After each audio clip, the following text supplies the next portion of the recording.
Today we are in Tokyo DisneySea, which is the second park of Tokyo Disney, the most recent one, the one that opened with a massive grandeur and with unlimited budget. Really feels like a sandbox mode here. Everything is grand, it's massive, and also it doesn't look like a Disney theme park at all. Worth mentioning that there are one-of-a-kind and unique attractions in this park, so there are not copy and paste, not a lot of copy and paste from other Disney parks. Today, unfortunately, weather is horrible, so hopefully I'm gonna be able to do some footage, and I'm gonna try to tell you what's on offer, if it's worth a visit, which is like, I can tell you already, 10 minutes in the park, but also tell you what I like and what I didn't like of this park. In the meantime, please subscribe. So I'm here at the end of the day, here in DisneySea, and I decided to wrap it up here in the Jules Verne themed area, and there is a reason. So what is DisneySea? I would say 7 themed areas, and the theming is outstanding, it's breathtaking. Let's have a look.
yes, it's 7 areas, but some of them don't even have attractions, or some of them, like the Little Mermaid one, it's a playground with flat areas and a kiddie coaster, but there is not like a big ticket items. Some other might have one major attraction and then other attraction or not. So there is not, it's a bit of a weird one. I would say the big ticket items, the big attractions are at the end of the day 4. We got the Tower of Terror, which is the usual mechanism but with a complete different storytelling. Then looking at the Indiana Jones area, there is the coaster, which is identical to the Disneyland Paris one, but the dark ride, it's amazing. It's huge, it's heavily themed, and instead of having scenes in sequence, it's got a massive area, a big room where you're gonna stay more than once, gonna go through more than once, and it gives just a complete different dimension and scale to this attraction. Then moving out of there, I would say here in the Jules Verne there are 2 big attractions. One is 20,000 Leagues Under the Sea, which is really nice and interesting, but of course Journey to the Center of the Earth is probably the best ride of this theme park. Amazingly themed. It's a dark ride, it's also a bit of a coaster. It was kind of a test track in Orlando, but it's got this massive drop, and the land itself is just out of this world. So, a kind of a weird theme park if you're expecting a Disney one. Reason being, there are not lots of attractions. The attractions that are here are one of a kind, unique. Probably you're not gonna find anything anywhere else in the world like that.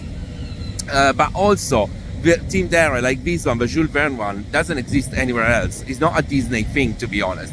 Kind of reminds a bit of Tomorrowland in Disneyland Paris, but here it's another level. Also, the themed area are amazing. Not saying that Disney standards are not good, but these ones are just, they just feel like unlimited budget, and the space, the scale is just unusual.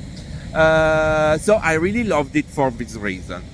Something that I didn't really like is the number of attractions. As said, there are some themed land with no attractions at all, or the number of big ticket items is not a lot. Currently 4, maybe 5 if you want to count also the Indiana Jones coaster, which is definitely not enough. Not saying there is nothing else on offer. There are of course flat rides and other shows and other things, but considering it's a Disney park, 4 big attractions is not enough. Hopefully there's going to be an expansion. Actually, there is already one planned. It's going to open this year in June, and hopefully the theme park is going to keep expanding, especially if we're going to keep this standard and this level of investment. It's like, okay, this is breathtaking. So I really liked it, and I think especially if you're not really into the Disney magic, this one is just an amazing theme park. There is not a lot of Disney characters, there is not a lot of Disney usual IPs. This one, it just feels like a theme park done with unlimited budget and with attention to detail, which is typical of Disney. Really, really nice. Do I suggest a visit? I would say yes, just because of its uniqueness, just because you will not find anything like this in anywhere else in the world. In terms of what I didn't like, well, the number of attractions, I said already, they're not a lot, they're not enough for the time being. An expansion is coming potentially, and hopefully they're gonna keep investing in this theme park. Also, another thing, I said yesterday that in the other video that eating here in Tokyo Disney, it's cheaper, and it's true. Only one thing is that the options that you go in each restaurant, they are limited to 1 or 2 options, which I don't think it's enough. Said that, this one was really a surprise and kind of mesmerizing to look around in this theme park. I hope you enjoyed the video, and in that case, please subscribe.